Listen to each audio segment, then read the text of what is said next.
Business हिलिंगसाठी तुम्ही कोणते technique वापरता? बरेचसे टेक्निक आपण वापरतो. होलिस्टिक अप्रोच आपण घेतो. एकच टेक्निक असं नाही, कारण प्रत्येकाची पर्सनॅलिटी युनिक असते. आता ट्रेडिशनल बिझनेस कन्सल्टंट असतो ना, जनरली ते फक्त तुमच्या कंपनीच्या ऑपरेशन्स प्लॅनवरती फोकस करतात. काही लोकांना आपण सुसायडल टेंडन्सीमधून बाहेर काढलं आहे. So it's been a great achievement. जसं मी म्हटलं की स्टार्टअप आहे ना, ही करेक्ट वेळ आहे तुम्हाला ह्या गोष्टी चालू करण्याची. सो आपल्याला तुमच्यासाठी अबंडन्स कार्ड आला आहे. So this particular year you can expect a lot of changes.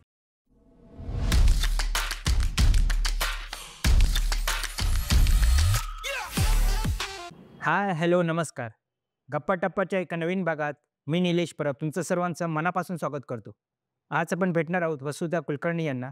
त्या बिझनेस हिलर आहेत. रिडिफाईन डेस्टिनी नावाने त्यांची कंपनी आहे. तर आज आपण त्यांच्याकडून बिझनेस हिलिंगबद्दल बऱ्याच गोष्टी जाणून घेणार आहोत.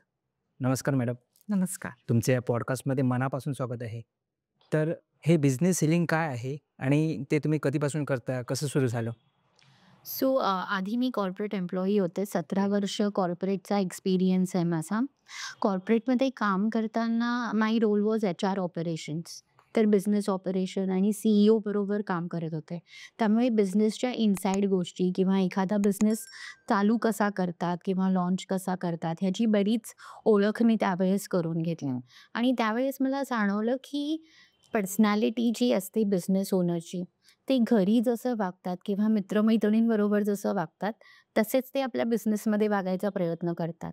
आणि त्याच्यामध्ये तो माइंडसेट डिफरन्स क्रिएट होतो.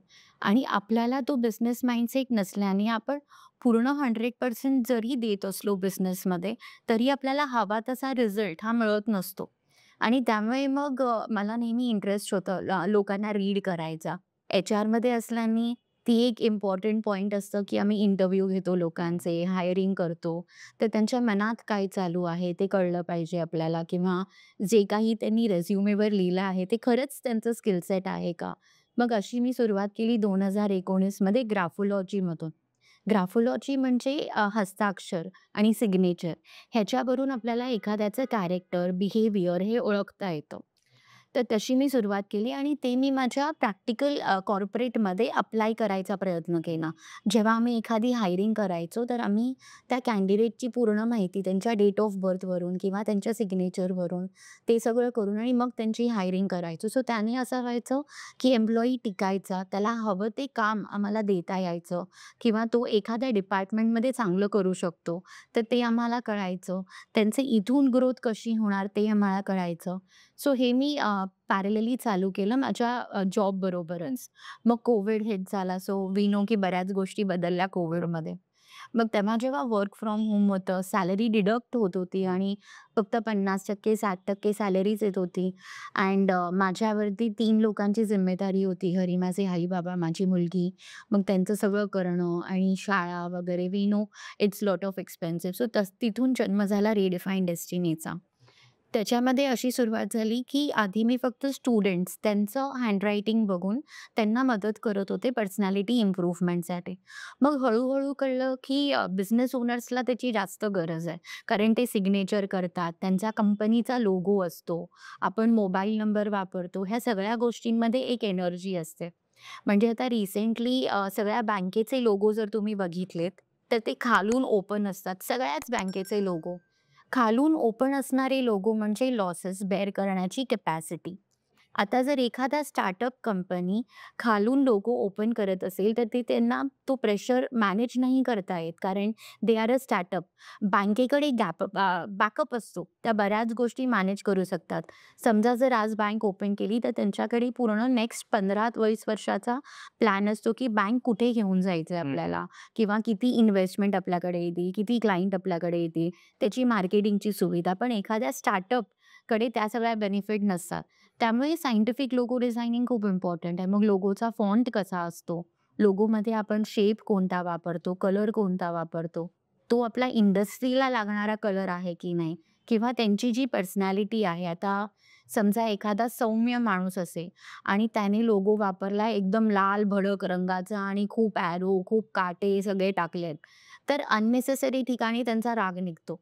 म्हणजे जिथे त्यांनी सौम्य वागलं पाहिजे, तिथे ते अग्रेसिव्हली वागतात आणि त्यामुळे त्यांचा क्लायंट रिटेन्शन कमी होतो. त्यांना बिझनेस कन्व्हर्ट करता येत नाही किंवा त्यांना एम्प्लॉईज टिकवता येत नाहीत. एम्प्लॉयी बरोबर बिहेवियर चांगलं नसतं. सो ह्या सगळ्या गोष्टी मी आयडेंटिफाय केल्या आणि तिथून मग बिझनेस हीलिंगचा जन्म झाला. सो बिझनेस हीलिंग म्हणजे आपण एखाद्या बिझनेस ओनरची पर्सनॅलिटी त्यांच्या बिझनेसच्या गोष्टीमध्ये अलाइन करतो. जसं logo, signature, mobile number, business card जे काही त्यांना लागतं आणि इम्पोर्टंट डिसिजन मेकिंग जे बिझनेसचे इम्पोर्टंट डिसिजन त्यांना घ्यावे लागतात. त्याचं गाईडन्स आपण टॅरो कार्ड्सनी देतो, जे इथे मी ठेवलेले आहेत. Angel guidance. सो प्रत्येक वेळेस आपण कुठेतरी अडकतो. मग तिथून एक दिशा मिळवणं खूप गरजेचं असतं, की मी चालू कुठून केलं पाहिजे. सो ते सगळं गाईडन्स आपण बिझनेस हीलिंगमध्ये देतो आणि आता एक 4 ते 5 वर्ष झाले, की मी हे सगळं करते. इंडिव्हिज्युअल्सला पण मी मदत करते. पण मला असं वाटतं, की बिझनेस ओनर्स आणि स्टार्टअपला ह्याची गरज जास्त आहे. कारण क बऱ्याच वेळेस ते डायरेक्शनलेस फील करतात. त्यांना असं वाटतं मी बिझनेस सेटअप केलाय, पण इथून मी काय करणार? म्हणजे त्यांचा मोठा गोल किंवा मोठा पिक्चर, व्हिजन त्यांच्या बिझनेसचं ते त्यांना दिसत नसतं, कळत नसतं. सो आपण ह्या सगळ्या एनर्जीज अलाइन करतो. That is what business healing is all about. It's healing business owner's personality. Business ओनरची पर्सनॅलिटी जसं आय ऑल्वेज से की your business is because of you. म्हणजे गप्पा-टप्पा पॉडकास्ट निलेशशिवाय झाला नसता. So it is not other way around. तर त्यामुळे इट इज इम्पॉर्टंट की तुमच्या एनर्जीज अलाइन असल्या पाहिजेत. आपली रिलेशनशिप, हेल्थ ह्या सगळ्या गोष्टींवर त्याचा इफेक्ट होत असतो. जसं startup founder is always stressed कारण त्यांना क्लायंट मिळवायचे असतात, बेस तयार करायचा असतो, त्यांच्याकडे टीम नसते, बरीच कामं स्वतः करावी लागतात. मग ह्या गोष्टींना माइंडसेट थ्रू मॅनेज कसं करायचं किंवा स्वतःला काम ठेवणं, कंपोज ठेवणं, कुठल्याही परिस्थितीत स्वतःला रेडी ठेवणं, ह्या गोष्टींसाठी आपण त्यांना तयार करतो थ्रू आवर हीलिंग. मग एक चक्रा हीलिंग म्हणून कॉन्सेप्ट असतो. सो आपल्या बॉडीमध्ये 7 चक्र असतात. These are energy points. मग त्यातला एकही एनर्जी पॉइंट इम्बॅलन्स झाला, की त्याच्या रिलेटेड गोष्टी आपल्या इम्बॅलन्स होत जातात. For example heart chakra. आता heart chakra it's located near the heart in our physical body. त्याचा कलर हिरवा असतो आणि it is responsible for you to help you build relationship. मग तुमचं रिलेशनशिप फक्त स्पाउस बरोबर नव्हे, तर सगळ्यांबरोबरच मित्र-मैत्रिणी, बिझनेस पार्टनर, माझे क्लायंट हे सगळे रिलेशनशिपच आहेत आपल्या आयुष्यात. बरोबर. मग त्याला मॅनेज करता आलं पाहिजे आपल्याला. आता हार्ट चक्रा जर इम्बॅलन्स असला, तर तो नेहमी मिसअंडरस्टँडिंगमध्ये फसत जातो. तो काय बोलतोय ते समोरच्याला कळत नाही आणि समोरचा काही म्हणतोय हे त्यांना कळत नाही. कारण त्यांचा हार्ट चक्रा इम्बॅलन्स आहे. सो त्यांची thought capacity in the relationship sector is imbalanced. त्यामुळे त्याला आपण जर बॅलन्स केलं तर त्यांचे रिलेशनशिप इम्प्रूव्ह होतात. मग समजा जर कोणाचं लग्न झालं नाहीये, if they are searching for the partner, तर त्यांना हवा तसा सोलमेट मिळण्याची शक्यता वाढतात. कोणाला पार्टनरशिपमध्ये बिझनेस करायचा आहे, तर त्यांच्या जुळणाऱ्या व्यक्तीबरोबर त्यांना पार्टनरशिप करता येतं आणि ती पार्टनरशिप मग लाँग टर्म असते. आपण बघितलंय बरेचसे, की पार्टनरशिपमधल्या बिझनेसमध्ये सक्सेस हा खूप कमीच असतो. कारण नेहमी त्यांना असं असतं, "अरे मेरा पार्टनर मुझे चीट करके चला गया. उसने मेरा सारा बिझनेस ले लिया. उसने मेरे सारे क्लाइंट ले लिए." All this is a mindset problem. त्या माणसाचा, त्या व्यक्तीचा प्रॉब्लेम नाहीये तो. मग त्या माइंडसेटला आपण हील करतो through business healing modalities and we just work on the energies and we help business owner to be the best business owner that he always dreamed of. आणि त्यांना तो त्यांच्या स्वप्नातला बिझनेस क्रिएट करायला आपण मदत करतो. ओके. बिझनेस हीलिंगसाठी तुम्ही कोणते टेक्निक वापरता? बरेचसे टेक्निक आपण वापरतो. होलिस्टिक अप्रोच आपण घेतो. एकच टेक्निक असं नाही, कारण प्रत्येकाची पर्सनॅलिटी युनिक असते. सो तुम्हाला लागणाऱ्या टेक्निक मला चालतील असं नाहीये. मग त्याच्या आधी आपण तुमचे स्ट्रेंथ आणि वीकनेस फाइंड आउट करतो. थ्रू न्यूमरोलॉजी, तुमच्या डेट ऑफ बर्थनी. तुमच्या डेट ऑफ बर्थमधून आपल्याला कंप्लीट पर्सनॅलिटी कळते. तुमचं वागणं कसं आहे, बोलणं कसं आहे, तुम्ही फायनान्शियल मॅटर्स कसं हँडल करता, तुमचं रिलेशनशिप कसे आहे, तुम्हाला हेल्थ प्रॉब्लेम काय येऊ शकतात, ह्या सगळ्या गोष्टी आपण प्रिडिक्ट करू शकतो. मग आधी आपण त्या माणसाची डेट ऑफ बर्थ घेतो आणि त्यांचं एक प्लॉटिंग करतो. त्यांची स्ट्रेंथ काय आहे, वीकनेस काय आहे, कुठे त्यांनी काम केलं पाहिजे. आता बऱ्याच वेळेस प्रत्येक वीकनेस हा वीकनेसच असतो असं नाहीये. सो आपण त्या वीकनेसला स्ट्रेंथही बनवू शकतो. बरोबर. मग त्या गोष्टींवर आपण काम करतो. मग ती निगेटिव्हिटीकडे न जाता आपण निगेटिव्ह गोष्टींना पॉझिटिव्हमध्ये कसं कन्व्हर्ट करू शकतो त्याच्यावरती आपलं काम असतं. So that is the main thing we do. Then we don't tell the people की तुम्ही असे आहात, तुम्ही तसे आहात. कारण ते सगळेच जण करतात आणि इतर न्यूमरोलॉजिस्टही करतात. मग त्याऐवजी आपण त्यांना विचारतो, की तुमचा गोल काय आहे? तुम्हाला कुठपर्यंत पोहोचायचं आहे? तुम्हाला तुमची कंपनी कुठपर्यंत न्यायची आहे? किती टीम साईज असला पाहिजे? किती टर्नओव्हर असला पाहिजे? ह्या गोष्टी त्यांच्याकडून घेऊन मग आपण त्यांच्यासाठी एक कस्टमाइज प्लॅन बनवतो. तर कारण जसं मी म्हणाले, की प्रत्येकाचा युनिकनेस असतो. बरं. आता I am blessed with good communication. So communication माझी स्ट्रेंथ राहिली आहे नेहमीपासूनच. कॉलेजमध्ये, ऑफिसमध्ये म्हणजे जे काही गोष्टी, ज्या काही चांगल्या सी-ई-ओज बरोबर मी काम केलं. 1-2 अडीच वर्ष मी गल्फमध्ये पण जॉब करत होते ॲज अ एच-आर आणि तिथेही आम्ही ज्यांच्याबरोबर जॉब करत होते, she was one of the top 10 millionaires in Qatar. So ह्या सगळ्या लोकं जी माझ्या आयुष्यात आले ना, they made me very, very strong communication wise आणि कतारमध्ये क्रॉस कल्चर असल्याने त्या इतर कंट्रीच्या लोकांना पण समजणं खूप सोपं जात होतं माझ्यासाठी आणि तेव्हाच मला जाणवलं, की हे माझं इनबॉर्न टॅलेंट आहे. मग असं तसं मी स्वतःचं इनबॉर्न टॅलेंट शोधलं. तसं आपण लोकांना पण मदत करतो, की तुमचं हे टॅलेंट आहे, मग तुम्ही हे नका करू. तुम्ही असं करा. तुमच्या बिझनेसमध्ये तुम्ही ही आयडिया आणा. म्हणजे त्याने तुमची ग्रोथ लवकर होईल. मग असं एक कस्टमाइज प्लॅन बनवतो. त्यात कस्टमाइज थेरपी असतात. मग काही लोकांना क्रिस्टल्सची गरज असते. जसं मी काही ब्रेसलेट घातले आहेत आणि इथेही आपण काही ठेवले आहेत. मग आपण त्यांना ते क्रिस्टल देतो. त्यांना मोबाईल नंबर चेंज करण्याची गरज असेल, तर मोबाईल नंबर आपण शोधून देतो. So they don't have to go anywhere. सगळा प्रोसेस रिडिफाईन डेस्टिनीच करते. पूर्ण मोबाईल नंबर शोधून त्यांच्या डोरस्टेपवरती सिम कार्ड जातो. त्यांच्या बिझनेसला ग्रोथ देणारा नंबर, त्यांच्या हेल्थला बॅलन्स करणारा नंबर. जनरली एच-आर-सी-एम असं म्हटलं जातं आमच्या इंडस्ट्रीत. हेल्थ, रिलेशनशिप, करियर आणि मनी. आपले सगळे काही प्रॉब्लेम ह्या 4 गोष्टी अवतीभोवतीच फिरत असतात. मग ह्या सगळ्या 4ही गोष्टींना आम्ही बॅलन्स करतो through mobile number, scientific logo. Scientific logo म्हणजे पंचतत्व खूप इम्पॉर्टंट आहे आपल्या आयुष्यात आणि आपण आपल्या ग्रंथा, वेदा सगळ्यांमध्ये त्याचा उल्लेख केलेला आहे आणि आपल्याला माहीत आहे की पंचतत्व खूप इम्पॉर्टंट. पाणी नाही आलं तर लगेच घरातली हाउसवाईफ एकदम पॅनिक होते आणि अँक्शियस होते. मग पाणी आपल्या इमोशन्सला रिप्रेझेंट करतं आपल्या आयुष्यात. मग त्या पाण्याचा तत्व आपल्या बिझनेस कार्डमध्ये किंवा लोगोमध्ये कसा आणावा, त्या सगळ्या गोष्टी आम्ही वापरतो. सो ही होलिस्टिक अप्रोच आम्ही यूज करतो बिझनेस हीलिंगसाठी. मग चक्रा हीलिंग जसं मी म्हटलं. सो ह्या सगळ्या गोष्टी यूज केल्या हं. जातात. ओके. आता ट्रेडिशनल बिझनेस कन्सल्टन्सी असते, हां. त्यात आणि तुमचं बिझनेस हीलिंग यामध्ये काय फरक आहे? आता ट्रेडिशनल बिझनेस कन्सल्टंट असतो ना, जनरली ते फक्त तुमच्या कंपनीच्या ऑपरेशन्स प्लॅनवरती फोकस करतात. म्हणजे तुमचा सेल्स किती झाला पाहिजे, प्रत्येकाला काय टार्गेट दिला पाहिजे किंवा तुम्ही सो 2 कॅरेक्टर असतात. एक मी आतमध्ये काहीतरी आहे आणि मी बाहेर काहीतरी दाखवते. सो बिझनेस कन्सल्टंट हा तुमच्या आउटवर्ड पर्सनॅलिटीवर काम करत असतो. पण आतमध्ये तुम्ही काय आहात? तुमची सेल्फ इमेज कशी आहे? स्वतःबद्दल तुम्ही काय विचार करता? जसं आता समजा एखाद्या ओनरनी कन्सल्टंटला हायर केलं आणि त्यांनी सांगितलं, "मला 10 करोड 2 वर्षात कमवून पाहिजे, त्याचा प्लॅन तू मला दे." मग ते जे प्लॅन बनवतात, त्यात फक्त सेल्स प्लॅन असतो.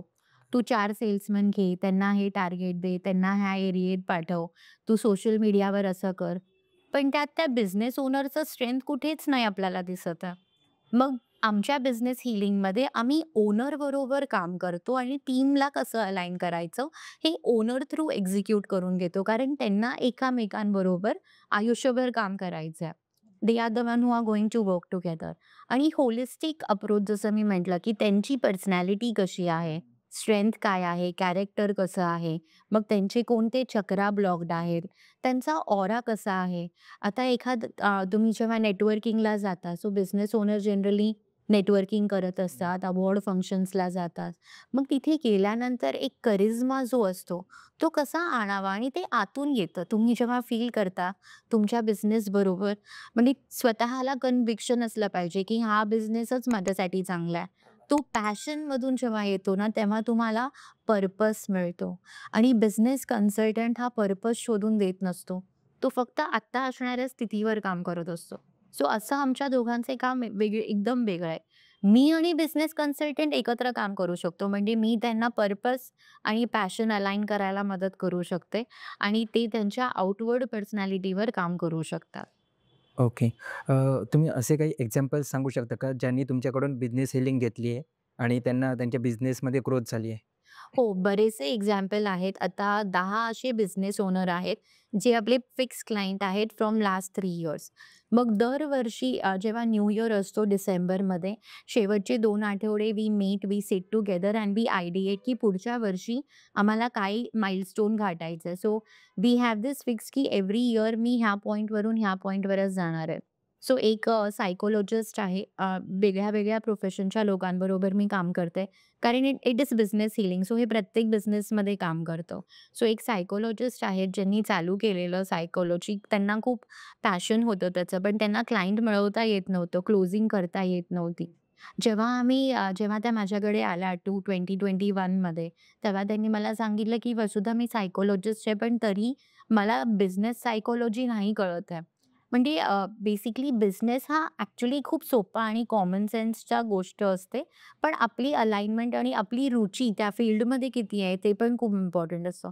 मग आम्ही जेव्हा त्यांची पर्सनॅलिटी चेक केली पहिले त्यांच्या डेट ऑफ बर्थवरून, तर आम्हाला कळलं की काउन्सिलिंग हा तर त्यांना सूट करतो प्रोफेशन. मग त्यांचे चक्रा स्कॅनिंग, लोगो जे त्यांनी बनवलेलं ते सगळ्या गोष्टी चेक केल्या. तेव्हा असं जाणवलं की त्यांच्या लोगोमध्ये डाउनफॉल करणारा लोगो होता. म्हणजे एरो आहे ना, तो वर न जाता खाली जात होता. मग खाली जात असल्याने त्यांना जे पण क्लायंट येत होते ते डिप्रेशनचे क्लायंट होत होते किंवा एकदमच सायकॉलॉजिस्ट सो नवीन-नवीन प्रोफेशनमध्ये आपल्याला थोडंसं वेळ लागतो ह्या सगळ्या पेशंट्सला समजवायला. ज्यांना सायकॉलॉजिकल प्रॉब्लेम असतात तर त्यांना ते कठीण जात होतं आणि त्यांना ते खूप ओव्हरवेल्मिंग वाटत होतं, की मी एवढं सगळं कसं मॅनेज करेन. मग 3 महिने त्यांच्या माइंडसेटवरती काम केला. बिझनेस माइंडसेट बिल्ड करायला सांगितलं. कारण त्यांचं असं गोल होतं, की मला निदान 10 लाख दर क्वार्टरला कमवायचे आहेत as a new business owner. पण त्या कमवत होत्या फक्त 50,000 3 महिन्यामध्ये. सो मग जसं होतं ना, आता आपण जर असा विचार करतो, की मला 1 करोड कमवायचं आहे. पण माझ्या मनामध्ये जर मी डाउट करत राहिले, मी खरंच 1 करोड कमवेन का? माझी तेवढी खूप. केपेबिलिटी आहे का? मग त्या गोष्टी होत नाहीत. मग ह्या गोष्टी त्यांच्यामध्ये होत्या. सेल्फ डाऊट होता.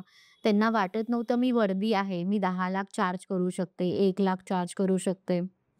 मग ते हाय तिकीट माइंडसेट आपण डेव्हलप केला आणि नेक्स्ट 1 इयरमध्ये ते ॲटलीस्ट 7 लाख पर क्वार्टरला पोहोचले. सो 50,000 पासून ते 7 lakh is a very big jump. म्हणजे निदान त्यांनी जो टार्गेट ठरवलेला त्याच्या निअर बाय त्या आल्या आणि त्याच्यानंतर ह्या वर्षी दर क्वार्टरला त्या 25 लाख कमवायला लागल्या अरे वाह! 2024मध्ये. सो 3 वर्षामध्ये अल्मोस्ट 3x त्यांची ग्रोथ झाली. कारण कन्सिस्टंटली त्यांनी आपल्या बिझनेस हीलिंगचा पॅकेज घेतलेला, जो पूर्ण महिना आणि ह्या सर्व्हिसेसला कुठे यावं लागत नाही क्लायंटला. आम्ही सगळ्या गोष्टी डिस्टंटली करतो. त्यांचा फोटो लागतो फक्त, त्यांचं डेट ऑफ बर्थ लागतं आणि मी आणि माझी टीम आहे 3-4 लोकं आम्ही एकत्र काम करतो. आम्ही ह्या सगळ्या गोष्टी डिस्टंटली करतो. आम्ही इथे करणाऱ्या हीलिंग कॅनडापर्यंत पण पोहोचतात अरे वाह! किंवा इथे करणाऱ्या हीलिंग दुबईलाही पोहोचतात. सो ह्या सगळ्या गोष्टी डिस्टंटली केल्यामुळे त्यांना तो जो प्रेशर होता, की मला रेमेडी करावी लागणार आहे. मग मला कोणतं जेमस्टोन घातलं पाहिजे का? मग क्रिस्टल घातला पाहिजे का? जनरली ह्या गोष्टींमुळे लोकं जात नाहीत आजकाल ॲस्ट्रोलॉजरकडे, की मला ते एवढी लिस्ट देतील आणि मी एवढ्या रेमेडीज नाही करू शकत. माझ्याकडे वेळच नाहीये. तर त्यामुळे मग आम्ही त्यावेळेस मग असा पॅकेज आला, की नाही आपणच सगळं क्लायंटसाठी केलं पाहिजे. मग आम्ही त्यांच्यासाठी सगळ्या सर्व्हिसेस करतो. हां. मग त्यांचा लोगो चेंज केला, टॅगलाईन चेंज केली, न्यूमरोलॉजीप्रमाणे बिझनेसचं नाव बदललं आणि त्याच्यानंतर आता 3x ग्रोथ त्यांची 3 वर्षात झाली आहे. मग अशाच वेगळ्या-वेगळ्या सेक्टरचे लोक आहेत. एक आय-टी कंपनीचे डायरेक्टर आहेत आणि काही माझ्याच फील्डमधले आहेत ॲस्ट्रोलॉजर आणि हीलर. मग काही यूट्यूबर्स आणि इन्फ्लुएन्सर्स आहेत ज्यांच्याबरोबर आपण काम केलंय. ओके. त्यांचा पूर्ण बिझनेस मॉडेल देखील आम्ही बनवून देतो. सो माझा एच-आर एक्सपिरियन्स असल्यामुळे मला त्याची खूप मदत होते ह्याच्यामध्ये. मी त्यांना हीलिंग पण करू शकते आणि बिझनेस पण समजावून सांगू शकते. त्यामुळे मग असं लक्षात आलं, की आपण न्यूमरोलॉजिस्ट न म्हणता स्वतःला बिझनेस हीलरच म्हटलं पाहिजे. बरोबर. And that is how it is आणि अजूनही जवळ-जवळ 3,000 पेक्षा जास्त लोकांपर्यंत मी पोहोचले आहे मागच्या 4-4.5 वर्षात. काही लोकांना आपण सुसायडल टेंडन्सीमधून बाहेर काढलंय. So it's been a great achievement आणि माझी जी काही स्ट्रगल माझ्या लाईफमधली राहिली that has been a inspiration for me and that is what has made me what I am today. अरे वाह! खूप छान. तुम्ही कोणते सर्व्हिसेस देता? बिझनेस हीलिंग तर आपण करतोच. मग त्याच्यामध्ये सायंटिफिक लोगो डिझायनिंग, जसं मी म्हटलं की पंचतत्व आणि कुठेही जागा असली तर त्याचा वास्तू हा ॲप्लिकेबलच असतो. मग बिझनेस कार्ड पण एक जागाच आहे आपल्या बिझनेससाठी. मग त्याच्यामध्ये नाव कुठे असलं पाहिजे, मोबाईल नंबर कुठे असला पाहिजे, क्लायंट कन्व्हर्जन वाढण्यासाठी किती डेटा त्याच्यावर असला पाहिजे. तर त्या सगळ्या गोष्टी आपण करतो. Business logo, business card designing, mobile number, मग तुमच्या डेट ऑफ बर्थप्रमाणे मोबाईल नंबर बुक करणं. मग तुम्ही जिथे अडकलेले असतात, काही प्रश्न आपल्या माइंडमध्ये नेहमी असतात. मग त्याचं गाईडन्स आपण टॅरो कार्ड थ्रू करतो, ॲस्ट्रोलॉजी थ्रू करतो आणि आपल्या ज्या रेमेडीज आहेत त्या खर्चिक नाही आहेत. सो मॅक्सिमम तुम्हाला जर स्वतःहून रेमेडी करायच्या आहेत, तर तुम्हाला फक्त अर्धा तास किंवा पाऊण तास रोज द्यावा लागतो. आणि जर मी आणि ते तुम्हाला करायचं नाही, अजिबात तेवढा वेळ पण नाहीये. So we have a team, we do it for you. म्हणजे सगळ्या हीलिंग आम्ही करतो आणि त्याच्या मंथली पॅकेजेस आहेत. ओके. मग त्याच्यामध्ये वॉटर थेरपी असतं, ऑरा क्लेन्सिंग थेरपी. कारण मी म्हटलं, की बिझनेस ओनर म्हणजे करिश्मा, अट्रॅक्टिव्ह तसा असलाच पाहिजे. म्हणजे तुमचा एक ऑरा तुम्ही जेव्हा वॉक करताय रॅम्पवर, तेव्हा लोकांनी तुम्हाला बघितलं पाहिजे व्हेरी प्राउडली. सो तो ऑरा कसा क्रिएट करायचा, ह्या सगळ्या गोष्टी आपण त्याच्यामध्ये करतो. सो ह्या पॅकेजेस आहेत आणि असं नाही की इंडिव्हिज्युअलसाठी काम नाही करत. कोणाला गरज लागली तर त्याही आपण करतो. पण आपला मेन फोकस हा बिझनेस हीलिंगवर आहे. आणि तसं ह्या सर्व्हिसेसची गरज आजकाल सगळ्यांनाच आहे. कारण आता थोडंसं जग बदलतंय. सगळ्यांना बरंच काही करायचं आहे त्यांच्या आयुष्यात. ॲस्पिरेशन आहेत. स्वतःचं ब्लॉगिंग, इन्फ्लुएन्सर, तुम्हाला मग फॉलोवर्स, मग त्यासाठी लागणारा माइंडसेट. असं असे विविध सेक्टरचे आपले आहेत आणि रिस्ट वॉच पण खूप इम्पॉर्टंट असतं. आपला रिस्ट वॉचमध्ये नंबर कसे असले पाहिजे, डायमंड असला पाहिजे की नाही, त्याचा डायल स्क्वेअर पाहिजे, सर्कल पाहिजे, डिजिटल वॉच कोणी घालावा, हा सगळा सायन्स आहे. मग ह्या सगळ्याच गोष्टी आपण त्या पॅकेजमध्ये अलाइन करतो. मग सिग्नेचर एनालिसिस, तुमचं सिग्नेचर बरोबर नसेल तर त्याचं डिझाइन करून देणं, तुमच्या जन्मतारखेप्रमाणे, तुमच्या गोलप्रमाणे. मेन आपले जे पण काही सर्व्हिसेस आहेत ना, ते गोल बेस्ड आहेत. की इंडिव्हिज्युअलला त्याच्या आयुष्यात जे पाहिजे ते मिळवून द्यायचं काम आम्ही करतो थ्रू अवर मोडॅलिटीज. ओके. पण या गोष्टी एवढ्या मॅटर करतात कारण कसे म्हणजे तो अवेअरनेस नाही आहे. कारण काही-काही लोकं तो नाही विचार करत. म्हणजे लोगो डिझाइन करताना किंवा साइन करताना, की असंच असली पाहिजे किंवा लोगो असाच असला पाहिजे. तर मग काय आहे, ते अवेअरनेस नाही आहे त्यामुळे असं होतंय, की लोकांना असं वाटतं, की ह्या गोष्टीने काय फरक नाही पडणार आहे? सो अवेअरनेस नाहीये तसं. Like I would like to ask you, तुम्ही कधी ऐकला होतात का सायंटिफिक लोगो डिझायनिंग नाही, नाही, बद्दल? नाही. फर्स्ट टाईम ऐकलं. हो, कारण अवेअरनेसच नाहीये लोकांना त्याचं आणि त्यासाठीच I mean I am very thankful की तुम्ही मला ही अपॉर्च्युनिटी दिली जिथे मी येऊन ह्याच्याबद्दल शेअर करू शकले आणि ह्या अवेअरनेस क्रिएशनसाठीच मी एक छोटंसं ई-बुक लिहिलंय. Your handwriting speaks about you. ते Amazonवरती अवेलेबल आहे आणि दुसरे फिजिकल बुक आणि बऱ्याच अशा ई-बुक मी आता लिहितीये, ज्या मला लोकांना फ्रीमध्ये द्यायचं. I don't want to charge any money because ते अवेअरनेस असणं गरजेचं आहे. अवेअरनेस असला की मग तुम्हाला जाणवतं, "अरे हो, माझी साईन अशी आहे, तर मी खरंच असा आहे." And that's when you decide की ओके मला आता चेंज करायचं आहे. म्हणजे माझ्यासाठी ह्या गोष्टी काही काम करत नाहीये. आता जनरली काय होतं अवेअरनेस नसल्याने, काही गोष्ट आपल्या फेवरमध्ये नसली की आपण चिडचिड करतो आणि ते सोडून देतो. पण आपण हा विचार करत नाही की आपण जी गोष्ट अर्धी सोडतो, तोच आपला पॅटर्न बनत जातो. मग प्रत्येक आयुष्याच्या प्रत्येक टप्प्यावरती ते अधुरा, हाल्फ डन तसंच राहतं. समजा आता त्यांना बिझनेस स्टार्टअप करायचा आहे आणि त्यांना नाही जमत आहे म्हणून त्यांनी सोडून दिलं. मग प्रत्येक लाईफमध्ये प्रत्येक टप्प्यावर तो पळवाटच शोधत राहतो. मग नाही जमत त्यांना सोडून द्यायचं. विल पॉवर वीक होते त्याच्यामुळे आणि विल पॉवर वीक झाल्याने रूट चक्र डॅमेज होतो आणि रूट चक्र डॅमेज झाला की सर्व्हायव्हलसाठी माणूस फाईटच करत राहतो. बट आयडियली चांगलं सर्व्हायव्हल हे आपण सगळं जन्मतः डिझर्व्ह करत असतो.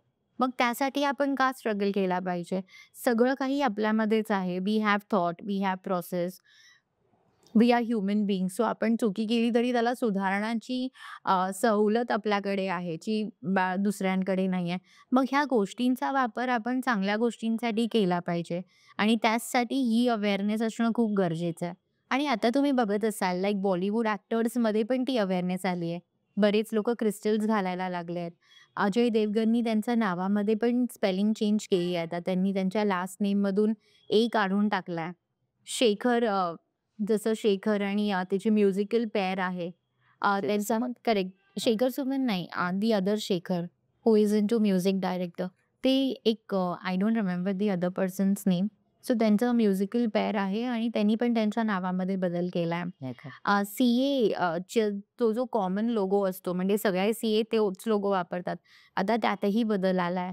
Starbucksनी त्यांचा लोगो चेंज केलाय. सो डेफिनेटली ह्याची अवेअरनेस आहे लोकांमध्ये.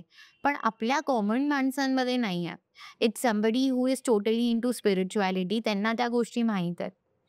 And I want this to reach every common person आणि प्रत्येक स्टार्टअपला हे माहीत असणं गरजेचं आहे. कारण startup is the best time जेव्हा तुम्ही ह्या गोष्टी अलाइन करू शकता. कारण अजून माझ्या ब्रँडची तेवढी व्हॅल्यू जनरेट झालेली नाही आहे. मग मी तेवढी व्हॅल्यू जनरेट कमी वेळेत करू शकतो. हे त्यांना माहीत असणं गरजेचं आहे.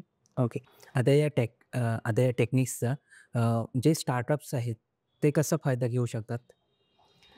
जसं मी म्हटलं, की स्टार्टअप आहे ना, ही करेक्ट वेळ आहे तुम्हाला ह्या गोष्टी चालू करण्याची. मग आता एखादा स्टार्टअप असेल, तर आपण काय करतो आधी त्यांना भेटतो पर्सनली. त्यांना आपलं प्रेझेंटेशन आहे, सक्सेस स्टोरीज. Googleवरतीही रिव्ह्यूज आहेत आपल्या काहीज आणि जे काही माझं Instagram, Facebook, वेबसाईट त्यावरही आहे. सो आपण त्यांना आधी समजून घेतो ॲज अ पर्सन. कारण जसं मी म्हटलं, स्टार्टअप म्हटलं, की he is a solo entrepreneur at the beginning. त्यांच्याकडे टीम नसते. मग त्याची पर्सनॅलिटी त्या बिझनेसमध्ये स्केल अप करण्यासाठी मदत झाली पाहिजे. म्हणजे कुठल्याही पॉइंटला त्याला स्टॅग्नंट असा वाटला नाही पाहिजे, "अरे, मी काय करतोय?" म्हणून आपण आधीच पर्पज फाइंड आउट करतो बिझनेसचा. बिझनेसचा व्हिजन मिशन क्लिअर करून टाकतो. कारण व्हिजन असेल तर तुम्हाला पण एक इन्स्पिरेशन मिळतं, की मला तिथपर्यंत पोहोचायचं आहे. आणि आपल्या सगळ्यांचा एक इन्स्पिरेशन मॉडेल असतो. आपण ज्याला आयडल मानत असतो आपल्या इंडस्ट्रीमध्ये. सो त्या सगळ्या गोष्टी आपण अलाइन करतो त्यांना. त्यांचं बिझनेसचं नाव हे न्यूमरोलॉजीनी एकदम करेक्ट करता येतं. कारण आपले लकी अल्फाबेट्स असतात आणि काही अशी साउंड आहेत. तर फक्त अल्फाबेट इम्पोर्टंट नसून आपल्या नावामध्ये जे साउंड येतात, ज्याला आपण सिलेबल असं म्हणतो इंग्लिशमध्ये, ते पण इम्पोर्टंट आहे. सो फॉर एक्झाम्पल कोणाच्या नावाच्या स्टार्टिंगला जर सू येत असेल, म्हणजे सुनंदा, सुजाता, सुनीता किंवा सुजीत अशी काही नावं असतील, तर त्यांना जनरली प्रॉब्लेम होतो रिलेशनशिपमध्ये. एकतर त्यांना कसा प्रॉब्लेम होतो, की त्यांना समोरचा काय बोलतो हे ते ऐकणार नाही. So they have talkative tendency. ते समोरचा बोलत जरी असला तरी त्यांना ते रजिस्टर होत नाही आणि त्यामुळे रिलेशनशिपमध्ये प्रॉब्लेम क्रिएट होतात. आणि काही असतात आपले कार्मिक डेट नंबर असं आपण त्यांना म्हणतो. आता कार्मिक म्हणजे काय? बेसिकली कर्म म्हणजे काय? जे काही आपण आपल्या आयुष्यात करतोय ते आपलं कर्म आहे. बरोबर. सो आपण ते चांगलं केलं तर आपल्याला चांगलं येतं. जर वाईट केलं तर आपल्याला शिक्षाही मिळते त्याची. मग ह्या सगळ्या काही डेट ऑफ बर्थ आहेत जसं 13 नंबर. 13 नंबर ज्यांची डेट ऑफ बर्थ असेल किंवा ज्या कोणाच्या डेट ऑफ बर्थमध्ये 13 कुठेही येत असेल, तर ते कार्मिक डेट अट्रॅक्ट करतात. कार्मिक डेट म्हणजे loan, some kind of loan. So काहीतरी अशा गोष्टी त्यांच्याकडे जन्मतः असतात, की जेव्हा तो माणूस कामाला लागतो कॉलेज संपल्यानंतर, त्याला सारखं लोनच्या ट्रॅपमध्ये फसत राहावं लागतं. काही ना काही गोष्टींसाठी त्याला लोन घ्यावे लागतात. सो हे एक विशियस सर्कल आहे. एकदा आपण लोन घेतलं, की ते संपायला दुसरा लोन, मग परत ते संपायला दुसरा लोन आणि ह्या जाळ्यात तो अडकला जातो. आणि हे 13 नंबरच्या डेट ऑफ बर्थ बरोबर खूप कॉमन आहे. असं त्यांच्याबरोबर होतं कारण त्यांच्या पास्ट लाईफमध्ये किंवा त्यांच्या कार्मिक सायकलमध्ये त्यांनी हा पॅटर्न बनवलाय जिथे त्यांना वाटतं, की मी सगळं करू शकतो. आणि मला कमी पडलं तरी मी कर्ज घेणार आणि ते करणार. मग त्यांची विल पॉवर वीक होत जाते आणि स्ट्रेस वाढत जातो. कारण सतत ते टेन्शन, की मला पे ऑफ करायचं आहे, मी ह्याच्याकडून घेतले. तर ह्या सगळ्या गोष्टी आपण चेक करतो. मग काही त्यांनी पास्ट लाईफमधून ऑलरेडी घेतलं आहे का? आता बऱ्याच वेळेस आपण मीटिंगला जातो किंवा बाहेर जातो, तर कोणाला तरी बघून असं म्हणतो, "अरे, मी तुला कुठेतरी बघितलं आहे." किंवा आपण जातो आणि एखाद्याबरोबर एकदमच फ्रेंडली होतो. का असं का होतं? कारण आपलं पास्ट लाईफ कनेक्शन असतं त्या माणसाबरोबर आणि असं जसं लव्ह ॲट फर्स्ट साईट म्हणतात. म्हणजे पहिल्यांदाच बघितल्यानंतर मला त्या मुलीबरोबर किंवा मुलाबरोबर प्रेम होतं. So they have this past life connection. त्यांचा सोल कनेक्शन असतो. आणि सोल आपण नेहमी असं म्हणतो मेडिटेशनमध्ये पण, की तुमच्या सोल बरोबर तुम्ही कनेक्ट झाले पाहिजे. तुमच्या आत्मीयतेबरोबर तुम्ही कनेक्ट झाला पाहिजेत. मग ह्या सगळ्या गोष्टी आपण चेक करतो, की तो सोल बरोबर अलाइन्ड आहे का? मग त्यांनी जो बिझनेस चालू केलाय तेच त्याचं पर्पज आहे का? म्हणजे तेच त्यांनी केलं पाहिजे की नाही केलं पाहिजे? चालू नाही केलंय तर आपल्याकडे वेळ आहे. आपण आयडिया बदलू शकतो. मग ह्या सगळ्या पूर्ण गाईडन्स आपण त्यांना देतो. मग त्यांचा सायंटिफिक लोगो, बिझनेस कार्ड, त्यांना बिझनेसला लागणारा मोबाईल नंबर, ह्या सगळ्या गोष्टी आपण एक पॅकेज करतो आणि त्यांना देतो आणि त्या बिझनेस ओनरचं हीलिंग 3 महिन्यासाठी करतो. कारण बिझनेस स्टार्टअप केलाय तर माइंडसेट बिल्ड करायला त्याच्याकडे 3 महिने तर असतात. कुठेही आपल्याला 3 महिने तरी निदान लागतात. त्याला सेटल करण्यामध्ये थोडंसं. मग that is the perfect time की तो स्वतःला हील करू शकतो. म्हणजे समजा त्याचं ब्रेक ऑफ झालंय किंवा तो डिव्होर्सी आहे किंवा असं काही झालंय, तर ते कुठे अडकले जाणार नाही. कारण हेच आपण माणूस असल्यामुळे ना आपल्या लाईफमध्ये सगळं काही एक जॉमेट्री आहे. आपला फेस एक जॉमेट्री आहे. आपला मोबाईल, ज्या काही गोष्टी आपण वापरतो, ते सगळं एक शेप आहे अँड दॅट इज व्हाय ह्याला सेक्रेड जॉमेट्री असंही म्हटलं जातं. मग ह्या सगळ्या गोष्टींमधून आपण त्या माणसाचं जे व्यक्तिमत्व आहे त्याला पूर्ण डिकोड करतो आणि त्याला अलाइन करतो. So startup is the best time कारण in 3 months they are perfectly aligned with their business and they can scale it from the 4th month itself आणि त्या पर्टिक्युलर वर्षामध्येच ते त्यांचं वर्षाचं टार्गेट गाठू शकतात. ओके. अरे वाह! तुम्ही आता ज्यांना बिझनेस सेलिंग केले, हां. तर तुम्ही असं कोणतं कॉमन पॅटर्न किंवा कोणत्या मिस्टेक्स बिझनेस ओनर्स करतायत, असं तुम्ही आयडेंटिफाय केलंय? हो, इट्स अ गुड क्वेशन आणि जसं मी म्हटलं माझा corporate experience actually helped me. तर काय होतं आता मोबाईल नंबरमध्ये जर 7777 असे काही नंबर असतील, तर त्यांचा पॅटर्न असा असतो, की त्यांना आहे ना रिलेशनशिप बिल्ड करता येत नाही. तर त्यांची ना फ्रेंड्स बदलत राहतात. ते जिथे जाणार तिथे नवीन फ्रेंड बनवणार. सो असं लाँग टर्म फ्रेंड असं कोणीच नसतं. आता हा त्यांचा पर्सनल पॅटर्न आहे. आता बिझनेसमध्ये हा कसा इफेक्ट करतो? माझ्याकडे क्लायंट आला, मी काम केलं आणि आम्ही विसरलो एकमेकांना. पण बिझनेसमध्ये आपल्याला लॉयल क्लायंट्स, रिपीट क्लायंट्स हे हवे असतात नेहमी आणि ते रिपीट क्लायंट्स त्यांना मिळवता येत नाही. सो कॉमन प्रॉब्लेम्स असे आहेत बिझनेस ओनरचे, की डिसिजन मेकिंग. त्यांना डिसिजन घ्यायला कधी-कधी खूप वेळ लागतो. म्हणजे आपण बाहेर एखाद्याला लगेच तेवढी हाय पेमेंट देतो आणि आपल्या इथे असलेल्या एम्प्लॉयीला आपण ग्रूम करत नाही. किंवा आपण म्हणतो माझ्या एम्प्लॉयीला जमत नाही ना, मग मी बाहेरून कन्सल्टंट आणतो किंवा मी बाहेरून करतो. पण आपण त्याचा प्रयत्न करत नाही, की आपण आपल्या एम्प्लॉयीला ॲसेट कसा बनवला पाहिजे किंवा त्यांना लाँग टर्म कसा बनवला पाहिजे. मग डिसिजन मेकिंगचा प्रॉब्लेम. मग प्रॉडक्ट प्राइसिंग त्यांना कळत नाही. कधी-कधी त्यांचा मार्केट रिसर्च कमी पडतो. त्यांना ते कळत नाही, की मी प्राइसिंग जे लावतोय माझ्या क्लायंट्सला ती बरोबर आहे की नाही किंवा कन्व्हर्ट का होत नाहीये.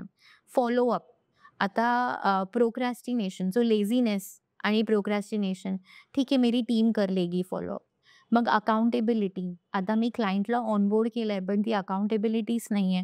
म्हणजे त्या क्लायंटचं सगळ्या करण्यासाठी मी माझ्या टीमवर डिपेंडंट आहे. पण ते फॉलोअप आणि चेक करणं माझी टीम बरोबर करते का नाही हे कुठेतरी मिस होतं. कारण कुठेतरी अलाइनमेंट आणि क्लॅरिटी नसते, की टीमनी हे केलं पाहिजे आणि मी हे करणार. प्लस त्यांच्या बिझनेसची क्लॅरिटी. की मी हा बिझनेस कशासाठी चालू केला. तुमचा वाय जेव्हा क्लिअर असतो, तेव्हा खूप गोष्टी क्लिअर होतात राइट. आणि ते वाय क्लिअर नसतो बऱ्याच बिझनेस ओनरला. दुसरं असं होतं त्यांना असं वाटतं, की मी माझा बिझनेसचा सर्वस्व आहे. मग ते लोकं टीम बिल्डच करत नाही. त्यांना वाटतं मी सर्वस्व आहे, मी सगळं करणार. मग 16 तास काम करणार, 20 तास काम करणार, स्ट्रेस घेणार, आजारी पडणार, हाय बीपी येणार. ह्या सगळ्या गोष्टी ते लक्षातच घेत नाही. सो हे त्यांना नसतं. मग त्यांच्या बिझनेस आता बरेच कंपनी मी असे बघितलेत, माझं एक क्लायंट आहे.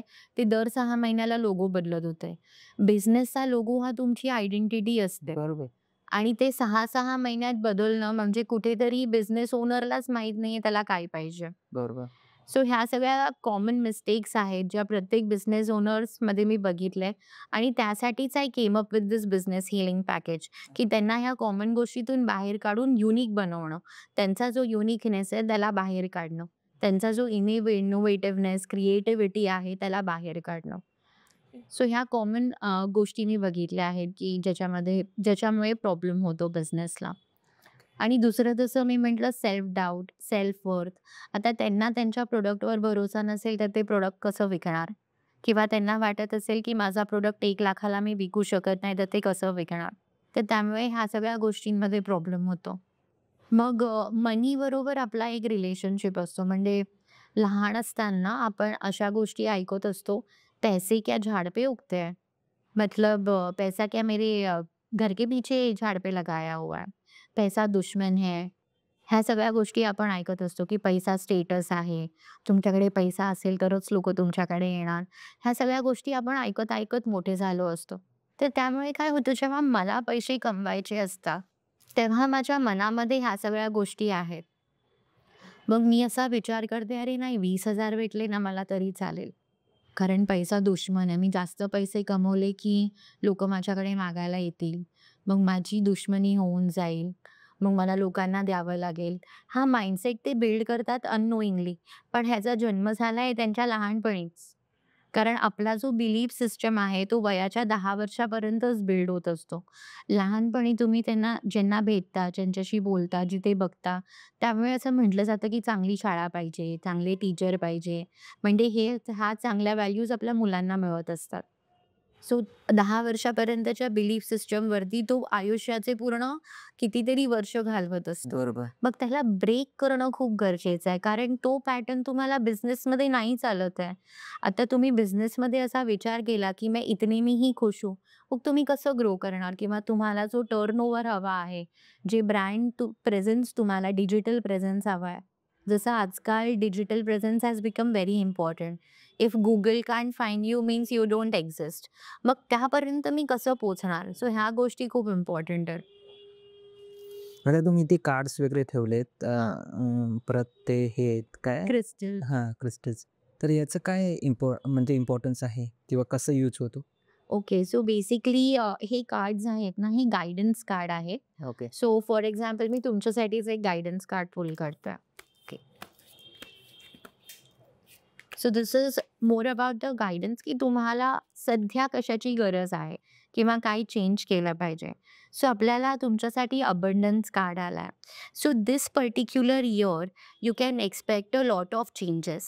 अबंडन्स म्हणजे हा फक्त पैशाचा अबंडन्स नव्हे, तर बाकी गोष्टींमध्ये पण. मे बी तुम्ही VIP लोकांना भेटाल, जे तुम्हाला तुमच्या करियर ग्रोथमध्ये मदत करतील. तुम्ही जर काही मनी टार्गेट ठेवलाय, तर त्याला लागणारे ॲक्शन तुम्ही घ्यायला लागाल. मे बी आत्तापर्यंत तुम्ही ते ॲक्शन घेतले नाहीयेत, जिथे तुम्हाला पोहोचायचं आहे. तुम्हाला रिलेशनशिपमध्ये अबंडन्स म्हणजे तुमच्या फॅमिलीमध्ये, लव्हमध्ये तिथे काही ग्रोथ होणार. सो काही जर जसं आर्ग्युमेंट झालेत किंवा कोणाशी तुम्ही बोलले नसणार, काही नाती तुटली आहेत, तर ते परत ह्यावर्षी जुळू शकतात. तुम्ही त्यांच्याशी बोलू शकता आणि जे काही आहे ते क्लिअरन्स होऊ शकतं. So this year the message for you is abundance. ह्याला एंजल कार्ड्स असं म्हटलं जातं. सो एंजल म्हणजे नथिंग म्हणजे आपण त्याला देव म्हणतो, एंजल म्हणतो, युनिव्हर्स म्हणतो. सगळ्यांसाठी तो एकच आहे. फक्त त्याचे रूप वेगळे-वेगळे आहे. तर ह्यावर्षी तुमच्यासाठी असा मेसेज आहे, की अबंडन्स तुम्हाला मिळू शकतं. पण तुम्हाला स्वतःमध्ये अबंडन्स माइंडसेट करण्याची गरज आहे. म्हणजे तुम्ही जे काही गोल्स आहेत तुमचे लाइक फॉर एक्झाम्पल एखादं गोल तुम्ही मला सांगा तुमचं. पैसे कमवून ओके. सो काही फिगर एक असेल मनामध्ये, की मला एवढे पैसे कमवायचे आहेत.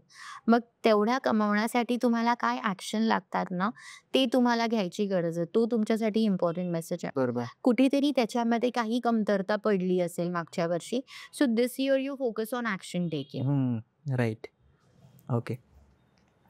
आता आपण म्हणालो ना, की अवेअरनेस नाही आहे तेवढ्या लोकांमध्ये. ओके. पण समज अवेअरनेस जरी झाला, तरी काही लोकांचं बिलीफ सिस्टम पण असतं ना. जसं तुम्ही म्हणालात, की 10 इयर्सपर्यंत बिलीफ सिस्टम ते स्ट्राँग होतात. ओके. सो मग त्यांचं बिलीफच नसेल, की या गोष्टी त्यांना वाटत नसतील, की वर्क होत आहेत किंवा असं काही असतं, तर ते लोकं ॲक्सेप्ट पण नाही करणार. तर त्याबद्दल तुम्ही काय सांगाल? आता फॉर एक्झाम्पल आपल्याला जर काही आजार आला तर आपण डॉक्टरकडे जातो. डॉक्टरकडे जायच्या आधी आपला बिलीफ असतो का, की हा डॉक्टर माझ्या आजाराला दूर करणारच आहे? तसा आपला बिलीफ नसतो किंवा आपण विचारपूस करतो, "अरे, मला पायात दुखतंय तर मी कोणत्या डॉक्टरकडे जाऊ? कोण चांगला ऑर्थोपेडिक आहे?" तसंच आमच्या फील्डमध्ये we are doctors for your holistic growth. Okay. For example तुमचा बिलीफ नसेल, पण मी दिलेल्या गोष्टी केल्याने त्याचा साइड इफेक्ट तुम्हाला होत नसतो. डॉक्टरच्या औषधाचा तरी कधीतरी साइड इफेक्ट म्हणा किंवा काही गोष्टी होत असतात. सो सगळ्यात आधी आपण काय करतो ना, तशा लोकांबरोबर आपण बोलतो आणि फाइंड आउट करतो, की असं काय आहे that he is not believing on all of this. जसं मी म्हटलं, की बिलीफ सिस्टम. समजा जर लहानपणी किंवा त्याच्या मित्र-मैत्रिणींनी सांगितलंय, की "अरे, मैं ना ये एस्ट्रोलॉजर के पास गई थी और उसने तो सिर्फ पैसा ही लूटा मेरे साथ." तर त्याच्या मनामध्ये ते अननोइंगली आलं. तो कधी गेलाच नाहीये. बरोबर. पण कोणाचं तरी ऐकून तो त्याच्यावर विश्वास करतोय. तर माझं हेच मत आहे, की तुम्ही जोपर्यंत स्वतः बघत नाही किंवा स्वतः एक्सपिरियन्स करत नाही, तोपर्यंत तुम्ही त्याच्यावरती प्रतिक्रिया करणं हे चुकीचं आहे. बरोबर. So you can just try things, you see the change आणि अशा लोकांसाठी आपण काही गोष्टी फ्रीमध्येच देतो कारण त्यांचा बिलीफ नाही आहे. So we tell them okay fine, belief नाही आहे तर इट्स ओके. तुम्ही एक गोष्ट करून बघा. जसं आता समजा तुम्हाला मनी गोल आहे तुमचा, तर मी तुम्हाला हे सजेस्ट करेन, तुम्ही तो मनी गोल पेपरवरती लिहा. पेपरवरती लिहीत नाही तोपर्यंत त्याला स्वरूप मिळत नाही. ते इमॅजिनरी असतं. म्हणून व्हिजन बोर्ड असतो लोकांचा. ते व्हिजन बनवतात. मला लाईफ कशी पाहिजे, माझा ब्रँड कुठे गेला पाहिजे, मला TEDxमध्ये जायचंय. All this is for visibility आणि ह्या गोष्टी आपल्याला एक्सपिरियन्सनीच मिळत असतात. सो वी टेल देम की you do these remedies. When you see the change you come back to us. मग ते जेव्हा रेमेडीज करतात आणि 15 डेजमध्ये लोकं आलेले आहेत माझ्याकडे. ओके मैम आपने जो बोला ना मैंने वो किया और सच में मेरा ये काम हो गया. So they build that belief system and they come back. It is असं होऊ शकतं म्हणजे बऱ्याच लोकांचा विश्वास नाही आहे कारण काही लोकांना हा अंधविश्वास वाटतो. But whatever I have been working on is pure science. ह्या सगळ्या गोष्टींचा सायंटिफिक मीनिंग आहे. जसं मी म्हटलं पंचतत्व, आपले ग्रंथ, आपले वेदा, आपले मनाचे श्लोक ह्या सगळ्याचा सायंटिफिक अर्थ आहे. बरोबर. मग त्याच बिलीफ सिस्टमवरती आपण काम करतो and we tell them okay some things we will give you for free. ज्या गोष्टी आम्ही फ्री करू शकतो त्या आम्ही करतो. कारण आमच्या फील्डमध्ये ना एनर्जी एक्सचेंज खूप इम्पॉर्टंट आहे. सगळ्याच फील्डमध्ये. म्हणजे जर तुम्ही कोणासाठी काही करताय तर त्याचे पैसे किंवा त्याचा एक्सचेंज तुम्हाला हे मिळालंच पाहिजे. नाहीतर ते लूप आहे ना ते क्लोज होत नाही. आणि आता आम्ही कोणाच्या आयुष्यासाठी हीलिंग करत असतो. मग त्याला ते एनर्जी एक्सचेंज असणं खूप गरजेचं आहे. So if I am telling you की तुम्ही काहीतरी करा. मे बी आत्ता त्या माणसाकडे पैसे नाही आहेत द्यायला. सो आय टेल देम की तुम्ही माझ्यासाठी टेस्टिमोनियल व्हिडिओ बनवा किंवा तुम्ही माझ्या Googleवर रिव्ह्यू टाका. हा पण एक प्रकारचा एक्सचेंज आहे. सो ज्या लोकांना खरंच मदत आहे, त्यांना पैसे न घेताही आपण मदत करतो. आणि मोस्टली बिझनेस ओनर्सला आपण इन्व्हेस्टमेंट करायला सांगतो कारण बिझनेसमध्ये इन्व्हेस्ट केल्यानेच आपल्याला रिटर्न मिळत असतात. मग without investment they can't expect the return की मी त्यांच्या बिझनेसला 10 करोड एका वर्षातच बनवेन. मग स्टक मनी असतात, की लोकांचे पैसे अडकतात. आता पैसे का अडकतात? कारण कुठेतरी आपण आपले पैसे वेळेवर देत नसतो. सो जर कोणी त्यांचे बिल वेळेवर भरत नाहीयेत, तर त्यांना त्यांचे पैसे वेळेवर मिळत नाहीत. So what goes around comes around. जसं आपण वागतो तसंच आपल्याला मिळतं. आपण लहानपणापासून हे आपले आजी-आजोबा सांगत आलाय, "अरे चांगलं बोल, म्हणजे लोकं तुला चांगलं बोलतील." So all that is science. आपली भाषा पण खूप सायंटिफिक आहे. पैसा पानी के जैसे बह जाता है. सो इमोशन बरोबर कनेक्ट केलंय, की पैसा गेल्यानंतर माझे इमोशन्स खूप स्ट्रेस्ड होतात. ओके. त्यामुळे माझं फक्त हेच असेल, की तुम्ही ट्राय करून बघा आणि नाही काही झालं तर I am always there to hand hold you and to take you where you want to be. Okay. ज्यांना बिझनेस हीलर व्हायचं आहे, जसं तुमच्यासारखं, त्याने काय केलं पाहिजे? सो आपण क्लासेसही घेतो. ह्या सगळ्या गोष्टी ज्या मी ॲज अ कन्सल्टंट आणि बिझनेस हीलर म्हणून करते, ते मी शिकवते पण. सो आत्तापर्यंत एक 200 पेक्षा अधिक हाउसवाईफ्सला आपण शिकवल्या आहेत ह्या गोष्टी, ज्या आता घरून पैसे कमवू शकतात, त्यांच्या वेळेनुसार काम करू शकतात. आणि they are my team members also. They are my students and they are also my team members. Okay. So आपण त्यांना फक्त विद्या शिकवत नाही, तर बिझनेस कसा करावा हेही शिकवतो. ओके. सो बिझनेस कोचिंग म्हणता येत नाही, बट बेसिकली मला असं वाटतं a good teacher is someone जे तुम्हाला ह्या रस्त्यावर चालायचं कसं ते पण शिकवेल. अँड नॉट जस्ट की इथे मी तुला सोडतो, इथून तू तुझं तू बघ. So we have a model in place. आपण क्लासेस घेतो. काही दुसऱ्या इन्स्टिट्यूट्समध्ये मी ॲज अ गेस्ट स्पीकर म्हणून पण जाते आणि शिकवते. वैदिक विद्यामध्ये मी एम्पॅनल्ड आहे, जिथे आम्ही टॅरो कार्ड, सिग्नेचर एनालिसिस ह्या सगळ्या गोष्टी मी शिकवते. सो असं काही लोकं मला बोलवतात किंवा मी काही क्लासेस अनाउन्स करत असते. तर ते त्या क्लासेसला ॲडमिशन घेऊ शकतात आणि तिथे त्यांना स्टेप बाय स्टेप पूर्ण फ्रेमवर्क मिळतो. विद्या शिकून बिझनेस कसा करायचा. So they can also become business healer. आणि हे प्युअर सायन्स बेस्ड असल्यामुळे त्यांना काही आधी माहिती असलं पाहिजे असं नाहीये. लाइक आय वॉज ब्लेस्ड की माझे मामा आणि आजोबा ते ॲस्ट्रोलॉजर, पामिस्ट्री होते. त्यामुळे लहानपणापासूनच मी ते सगळं बघत होते आणि मला त्याची आवड होती. मला माहीत नव्हतं खरं तर की मी बिझनेस करेन आणि बिझनेस हीलर होईन. कॉर्पोरेटमध्ये खूप खुश होते मी, बट समवेअर एक असतं ना की आपल्याला पर्पज हवा असतो. म्हणजे ती फुलफिलमेंट आणि कोणासाठी काहीतरी करणं, सोसायटीसाठी काहीतरी करणं. That is the reason I chose this profession and I became a business healer. So असं बनू शकतात. आपले कोर्स असतात. आपला वेबसाईट आहे. तिथे ते जाऊ शकतात. माझा नंबर आहे. ते कॉन्टॅक्ट करू शकतात and we will help them. Okay. ती वेबसाईट लिंक वगैरे आपण डिस्क्रिप्शनमध्ये टाकू या व्हिडिओच्या. चालेल. ओके. Thank you. तुमचं व्हिजन काय आहे? म्हणजे माझं विजन आहे की मला कमीत कमी 1 करोड लोकांपर्यंत पोहोचायचं आहे. आत्तापर्यंत 3,000 लोकांपर्यंत मी पोहोचले. एक तर आहे की 1 करोड बिझनेस ओनर्सपर्यंत पोहोचायचे आणि त्यांच्या बिझनेसला एकदम to help them to create the business of their dreams and to heal themselves. म्हणजे बऱ्याच वेळेस आपल्या आयुष्यातच बऱ्याच गोष्टी होतात. Like I also had to go through a lot. माझ्या लहानपणी I had lot of struggle. म्हणजे खूपच शून्यापासून सुरू केलेलं आहे मी. त्यामुळे त्या सगळ्या ज्या स्ट्रगल आणि त्या सगळ्या ज्या गोष्टी मी बघितल्या, like my daughter was very small आणि तेव्हा काही गोष्टी झाल्या, ज्या तिच्याबरोबर नाही झाल्या पाहिजे होत्या. जसं we had to leave the house, I had to come back from Qatar. बरेच ट्रान्झिशन झाले होते. So I had to take care of her alone. तिला एकटीलाच मी my husband supports me, but we are separated. So we are not living together. मग तो एक important milestone होता माझ्या आयुष्यात. मग अशी बरीच लोकं आहेत, ज्यांना ते अडकून जातात जाळ्यात. त्यांना वाटतं की अरे माझं आयुष्य आता संपलं. तर त्या लोकांना मला सांगायचं की तुमचं आयुष्य कधीच संपत नसतं. नेहमी एक नवीन सुरुवातच होत असते. आणि काही गोष्टी जर झाल्या आहेत आपल्याबरोबर, तर ते आपल्याला धडा शिकवण्यासाठी बरोबर. आहे. So we have to learn the lesson and move on. तर माझं हेच विजन आहे की मला 1 करोड लोकांपर्यंत पोहोचायचं आहे आणि माझं हे विजन त्यांच्यापर्यंत पोहोचवायचं आहे आणि त्यांच्यामधला विजन मला रिबर्थ करायचं आहे. सो ट्रान्सफॉर्मेशन आणि ह्या सगळ्या गोष्टी आणि त्यासाठी काही जे काही एफर्ट्स लागणार ते करायला मी तयार आहे. ओके. धन्यवाद मॅडम. तुम्ही पॉडकास्टसाठी वेळ दिलात.